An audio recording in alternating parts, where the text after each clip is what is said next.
Pemirsa GPR TV, senang sekali saya Bilqis Sabila dapat menjumpai Anda dalam kesempatan yang berbeda pada hari ini. Dan pada hari ini tentunya dalam peringatan Hari Anak Nasional, jatuh pada setiap tanggal 23 Juli setiap tahunnya.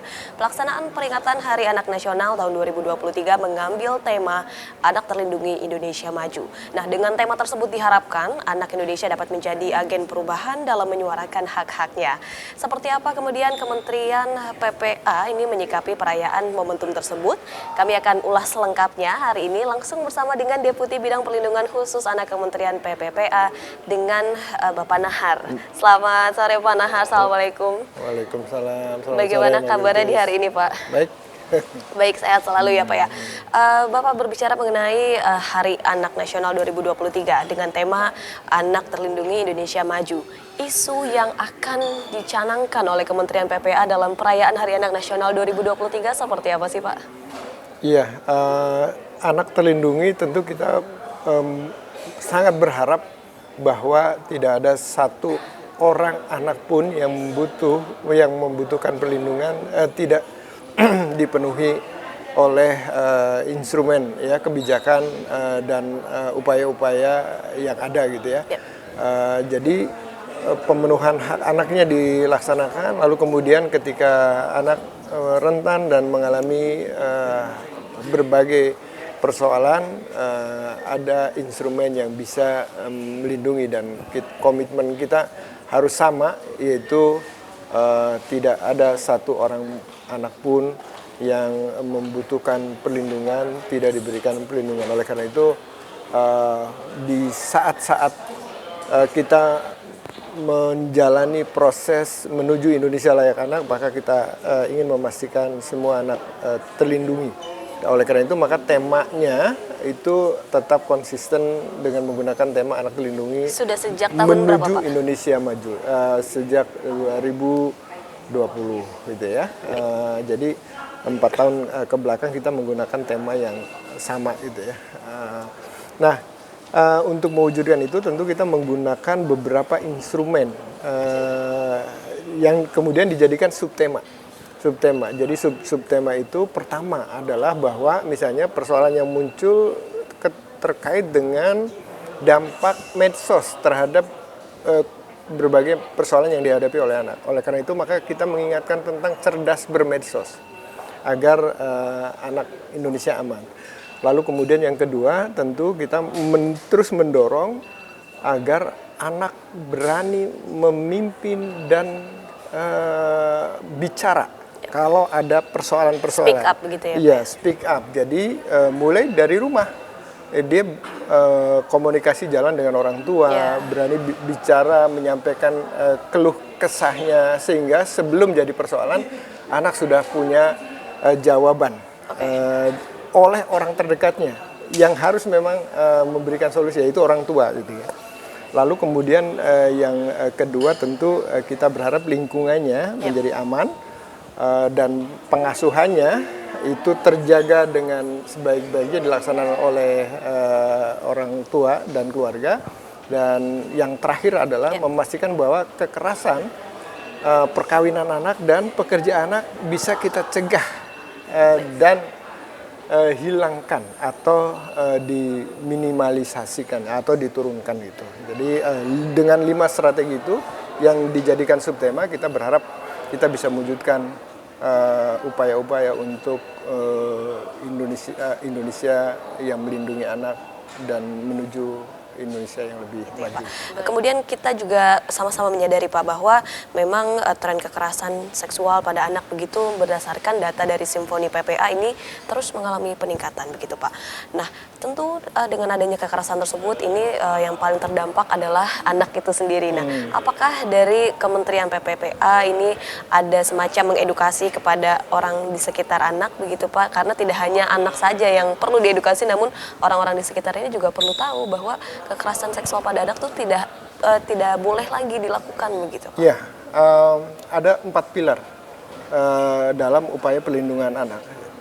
Anak itu sendiri, orang tua dan keluarga gitu ya. Lalu kemudian masyarakat dan terakhir adalah pemerintah, baik pemerintah pusat maupun pemerintah daerah. Oleh karena itu maka 4 pilar itu harus sama-sama didorong, lalu kemudian ditingkatkan kapasitasnya untuk melakukan upaya-upaya. Contoh misalnya di anak sendiri, anak kita terus dorong untuk melaksanakan perannya sebagai 2P misalnya ya, pelopor dan pelapor gitu.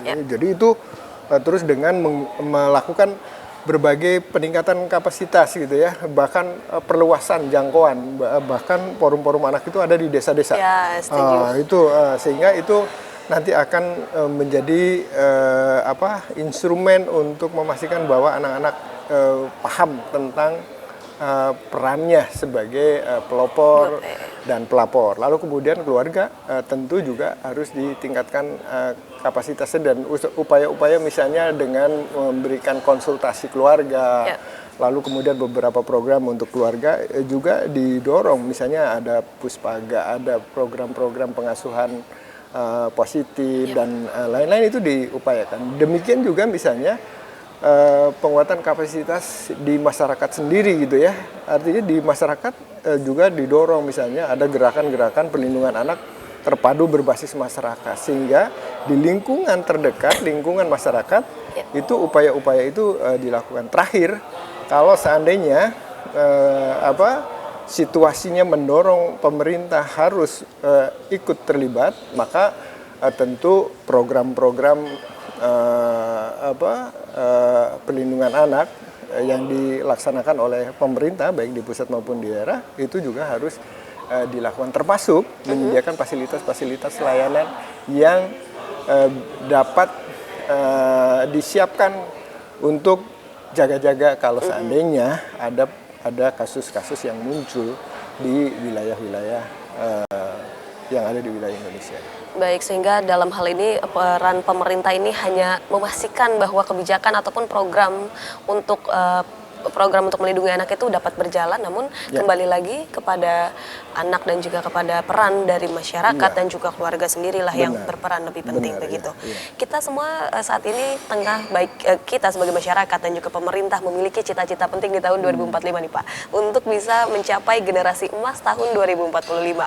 Bagaimana Kementerian Perlindungan Perempuan dan Anak ini melakukan pemberdayaan dan perlindungan anak untuk dapat menciptakan generasi anak Indonesia yang mampu mewujudkan era Indonesia emas tersebut? Iya, dilihat dari fase usia. Kalau hari ini anak-anak kita 30% adalah penduduk yang berusia sebelum 18 tahun, artinya 0 sampai 17 tahun. Kalau kita hitung usia maksimalnya 17 tahun sebelum 18 tahun dewasa itu, kita bisa hitung 20 tahun kemudian pada saat masuk ke 45, maka anak-anak yang sekarang ini akan menjadi generasi produktif di saat itu. Betul. Oleh karena itu harus disiapkan generasi yang berkualitas. Maka melalui rencana pembangunan baik jangka pendek, menengah gitu ya, kebijakan nasionalnya sudah mengarah ke sana gitu ya, peningkatan kualitas SDM. Lalu kemudian program-programnya juga mengarah ke sana, termasuk pelaksanaan kebijakan kabupaten kota layak anak untuk mengarah ke Indonesia layak anak di 2030 sebelum 2040, sehingga tahapan itu kita berharap bisa dicapai di fase 2045. Kita benar-benar siap dengan kondisi dan kualitas anak-anak kita yang sudah dipersiapkan dengan baik hari ini, di tahun ini, dengan tahapan-tahapan yang kita lakukan bersama. Kira-kira tahap pertama apa yang harus dilakukan untuk bisa mencapai hal tersebut? Apakah baik dari sisi pendidikan begitu Pak, atau dari apa untuk bisa mencapai Indonesia emas itu Pak? Iya, untuk mengarah ke sana tentu salah satunya kita menggunakan instrumen kebijakan Kabupaten Kota Layak. Baik. Kebijakan ini ditopang oleh 5 unsur utama yang harus dipenuhi. Paling tidak di setiap kabupaten kota itu harus memenuhi itu. Jadi dari mulai unsur pemenuhan hak anak gitu ya, dari mulai pemenuhan hak sipil dan partisipasi anak dipenuhi, lalu kemudian lingkungan keluarga, pengasuhan juga mendukung gitu ya. Lalu kemudian kesehatan dan kesejahteraan juga diciptakan sehingga tidak ada lagi misalnya anak-anak yang bermasalah di kesehatan, termasuk juga masalah pendidikan dan pemanfaatan waktu luang. Kalau empatnya upaya pemenuhan hak anak ini bisa dilaksanakan dengan baik, maka kita berharap tidak ada persoalan-persoalan yang dihadapi oleh anak. Tetapi apapun yang terjadi, kalaupun itu sampai masih ditemukan kasus-kasus yang dihadapi oleh anak, maka instrumennya juga harus siap gitu ya. Oleh karena itu maka instrumen yang kelima terkait dengan upaya pelindungan khusus anak itu juga harus disiapkan. Oleh karena itu kebijakan ini lengkap 4 indikator utama untuk pemenuhan hak anak ditambah 1 perlindungan khusus anak, sehingga kita siap dengan 2 strategi, mencegah dan menangani. Baik, sebelum menangani tentunya hal mencegah ini menjadi penting begitu ya Pak, sebelum terjadi gitu. Kemudian permasalahan anak ini kita tahu tidak hanya permasalahan berulang seperti mohon maaf pemerkosaan ataupun juga kekerasan, namun kini muncul begitu Pak, ada namanya determinasi kemajuan teknologi. Seperti apa sih upaya dari Kementerian PPA untuk melindungi anak dari berbagai risiko di masa depan yang akan datang? Contoh saat ini seperti cyberbullying begitu Pak, bagaimana upaya yang dilakukan? Pemerintah khususnya di Kementerian Pemberdayaan Perempuan Perlindungan Anak menggunakan 3 strategi. 1 pencegahan, yang kedua penanganan dan penguatan kapasitas.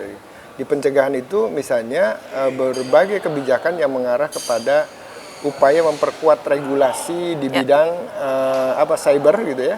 Kejahatan cyber itu juga dilakukan. Misalnya tahun ini kita sedang menyelesaikan peta jalan perlindungan anak di ranah daring. Nah, itu salah satu instrumen juga untuk memastikan bahwa pencegahannya bisa dilakukan dengan baik. Demikian juga untuk kasus-kasus kekerasan seksual, maka Undang-Undang TPKS, Undang-Undang 12 2022 juga sudah memberikan substansi yang clear ketika ini menjadi salah satu jenis tindak pidana kekerasan seksual berbasis elektronik gitu ya. Jadi berbagai langkahnya itu dilakukan. Jadi dari sisi pencegahan maka regulasi, lalu kemudian sosialisasi, advokasi itu terus dilakukan gitu ya, baik dari sisi konsep maupun dari sisi implementasinya.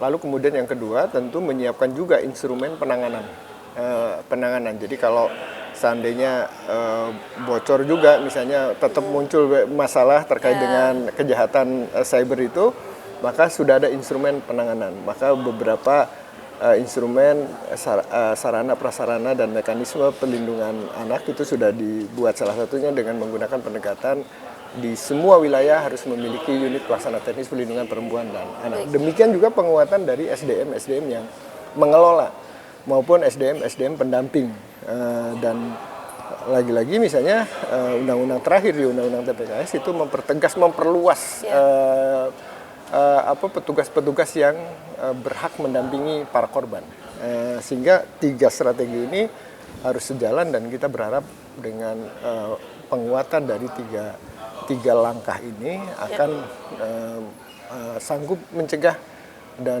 merespon dengan baik ketika terjadi persoalan-persoalan yang dihadapi oleh anak-anak. Baik, dalam mencegah hal tersebut, apakah juga ada semacam trauma healing begitu Pak untuk anak disediakan dari Kementerian PPA? Iya, jadi rumus ketika kita bicara soal upaya perlindungan khusus anak itu 1, penanganannya harus cepat. Karena bisa jadi anak-anak yang menjadi korban itu tidak bisa menunggu waktu menyelesaikannya, apalagi kalau sudah berhadapan dengan masalah dia ancaman terhadap fisik dan khususnya fisik ya, yang harus ditangani segera secara medis, maka itu harus cepat gitu sampai ke pemulihan. Yang kedua, pendampingan psikososial. Pendampingan psikososial itu untuk mendukung upaya pemulihan, baik dia sebagai korban, begitupun juga ketika anak harus berkonflik dengan hukum, dia posisinya sebagai pelaku, maka harus ada upaya juga untuk memulihkan anak ini gitu ya, sehingga kita berharap proses penyelesaiannya memberikan ruang anak ini bisa dibuka kembali untuk menyiapkan masa depannya. Yang ketiga, dukungan yang dibutuhkan, termasuk tadi beberapa terapi dan lain-lain yang dibutuhkan, termasuk pendampingan pada saat dia harus diproses secara hukum. Di itu pengadilan, anak masih memiliki hak untuk harus didampingi. Itu hak yang melekat. Oleh karena itu maka 4 upaya itu mempertegas bahwa upaya intervensi dan pendampingan itu harus sejalan dalam rangka bagian dari instrumen pemulihan. Baik, dalam rangka melindungi anak ini banyak sekali upaya yang sudah dilakukan oleh Kementerian PPPA dalam mulai dari mencegah hingga menangani, itu sudah memiliki cara tersendiri. Nah, terakhir nih Pak, harapan dan juga output dengan diselenggarakannya peringatan Hari Anak Nasional 2023 ini seperti apa? Setiap Hari Anak Nasional diingatkan secara nasional, bukan orang perorangan, tapi secara nasional kita berharap paham tentang hak-hak anak dan bagaimana memberikan perlindungan terhadap anak. Oleh karena itu tadi 4 pilar itu harus bekerja bersama. Anak dengan orang tuanya menjadi satu unit keluarga yang ideal gitu ya. Artinya orang tua mengasuh anak dengan baik gitu ya.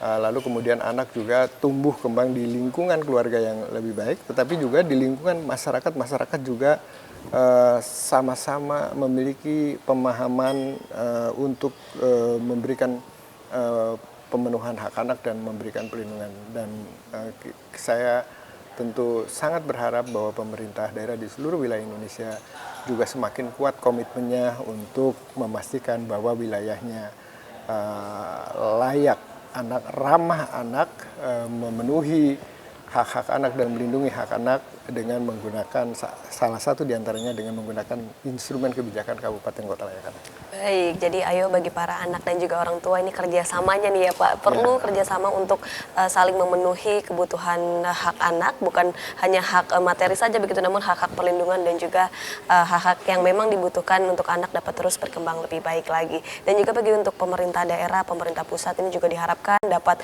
terus mengembangkan kota layak anak begitu ya Pak, untuk sehingga anak ini bisa mendapatkan hak-hak tersebut. Terima kasih banyak sekali lagi Pak Nahar telah berbagi bersama kami Pak dalam diskusi kali ini, sangat menarik lagi Pak. Selamat untuk perayaan Hari Anak Nasional, semoga apa yang diciptakan ini memang dapat segera terwujud. Terima kasih sekali lagi Pak, Assalamualaikum. Waalaikumsalam. Dan pemirsa, itulah perbincangan kami bersama dengan Deputi Bidang Perlindungan Khusus Anak Kementerian PPPA dengan Bapak Nahar. Kami akan kembali dengan beragam informasi lainnya. Tetaplah bersama kami dalam Kominfo Newsroom.